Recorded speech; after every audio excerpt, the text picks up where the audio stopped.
No carbonless solution exists for visual artists anywhere. For New York artists, no matter the choice of medium, one thing is certain: it won't impact New York City landfills because they no longer exist. I'm at the West Side Community Garden for the spectacular Tulip Festival. Back in November, volunteers planted thousands of bulbs to have them bloom in time for Earth Day and pay homage to the birds and the bees. Turns out that nutritionally, the farmer's market tomato wins out over the supermarket tomato. And you can literally taste the difference. Welcome to Christine Stoddard's New York. This episode, I'm bringing you to the historic Sears Roebuck & Co. building in Flatbush, Brooklyn. It's pretty stunning. Let's take a look. New York State has a new uncontested divorce process. It's super streamlined, less time. Good afternoon, I'm Christine Stoddard. Good evening, I'm Christine Stoddard. Thank you for being with us. Una demanda presentada para detener las deportaciones ordenadas por el presidente Donald Trump. And now we have a scene from The Tempest. We have two trained Shakespearean actors who are performing off-book. And then we have Aaron, who told me he read The Tempest once in high school. Hello, you are watching or listening to Badass Lady Folk. I'm your host, Christine Stoddard, and this episode, my guest is Laura. Hi. Hello, thank you for having me. Yeah, of course. So you are an actress, a comedian, a TikToker extraordinaire, and a donor-conceived advocate. Perfect. What does that mean? So absolutely. How did the bagpipe even come to be? What is it? Well, you've been watching Christine Stoddard's New York. It's getting a little festive, shall we say, here on Coney Island. Every week, Ibrahim Ayu gathers at Sunday school and shares his struggles as a formerly incarcerated person with a mental health diagnosis. So that's a personal example. 2 years ago, while on parole, Ayu attacked a police officer. At the time, he hadn't been taking his medication for bipolar disorder. It looked very dire for me. A lot of my lawyers told me that I was going to do at least 7 years incarceration, so it was definitely a trying time. Instead, a defense attorney and a district attorney referred him to mental health court. A social worker and psychiatrist determined that Ayu had serious mental illness, but wasn't a public safety threat. He was put on a treatment plan and told that if he followed through, he wouldn't go to prison. And it was a total change because instead of trying to punish me and trying to, make me feel as though I was less than or other than, the goal of the court was mainly to show me that they wanted me to be a part of the community. Mental health advocates want state legislators to pass the treatment, not jail bill. It would set up more mental health courts across the state, which could help over 3,500 people each year receive treatment instead of a prison sentence. Roughly half of the people incarcerated in New York struggle with mental illness. Critics worry that mental health courts don't have enough supervision or accountability.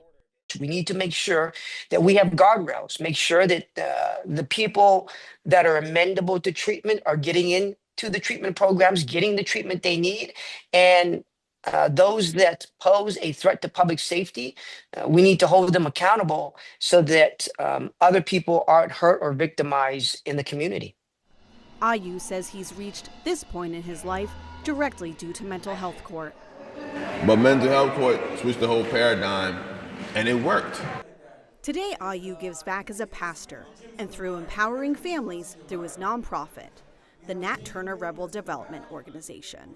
In Brooklyn, Christine Stoddard, CJS News. On Monday, Columbia Journalism School hosted a mayoral forum. Democratic nominee hopefuls Adrienne Adams, Michael Blake, Whitney Tilson, Jessica Ramos, and Zelnor Miri all participated. Plus, there was independent Jim Walden. But the real tea, every candidate was asked about Columbia, their thoughts on federal funding cuts. As mayor of this city, it would again be my responsibility to speak out against these federal cuts.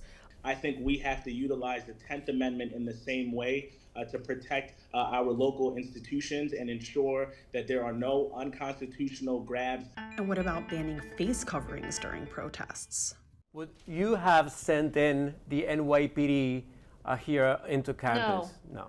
But sending in the NYPD to harm students, Hell no, that's not what any mayor should be doing. Yes, I know that's not going to win me many fans in the room, but again, I fully support peaceful protest as much as I agree with it. When it comes to storming buildings and vandalism and so forth, I would have liked to think campus security there should have been more campus security. It was creating a very unsafe environment for Jewish students. And what about banning face coverings during protests? Face coverings has never been a good idea. This is why we got rid of it with the KKK. This is what allows people to go from speech to hate conduct because there's no consequences. Face coverings are a bad policy regardless of who the protesters are. That statistic shocked Brooklyn Borough President Antonio Reynoso, especially since he's a dad.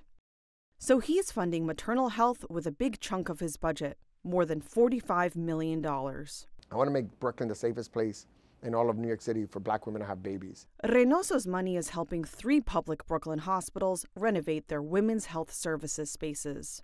A total of $50,000 will go to several local nonprofits. Expecting Relief got $5,000 to provide diapers and baby clothes, plus workshops that teach infant CPR.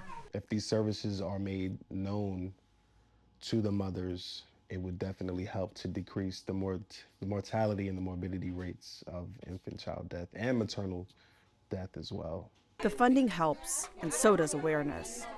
Ruby, a Bushwick mom, says people need to understand what it feels like when a doctor or nurse dismisses you.